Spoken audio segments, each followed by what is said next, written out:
নমস্কার। আমি অপূর্ব কুমার দে। আমার প্রিয় বন্ধু, ভাই বোন ও গুরুজনদের প্রতি শত সহস্র কোটি প্রণাম জানিয়ে শুরু করতে চলেছি আমি আমার স্বরচিত কবিতা।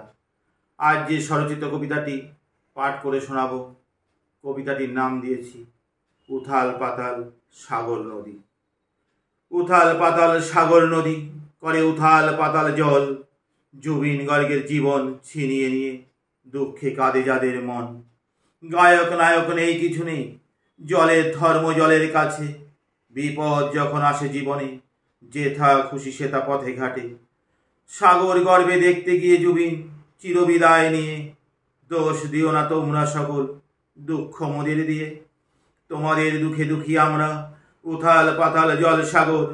ছট ফটিয়ে মরছে সাগর, ফুলে ফেপে করে জল, কাঁধে কলকল। সাজ জেগেছিল জুবিনে, দেখবে সাগর গর্বে কি আছে। তাই নিয়ে গায়ক গড়বে নতুন গান, ভাবনা মনে জাগে। মনের স্বাদ মনে রয়ে পূর্ণ হলো না আশার, জীবন জলে ভাসিয়ে দিয়ে কাঁদিয়ে গেল লক্ষ লক্ষ ভক্তবৃন্দ যার। কাঁদে আর বলে জন্মভূমির ছোট বড়, মা ভাই বোনেরা সকল। ফিরে এসো জুবিন দাদা, আয় ফিরে আয় জুবিন বাবা, মন মানে না মন। আকাশ বাতাস কাঁদে জুবিন, কাঁদে অসমবাসীর সবাই।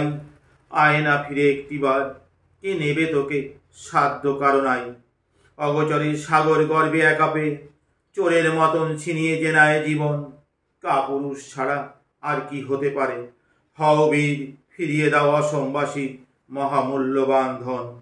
ওহে বীর দেখো চে, আকাশ বাতাস কাঁদে তারা, সাগর নদী তাই।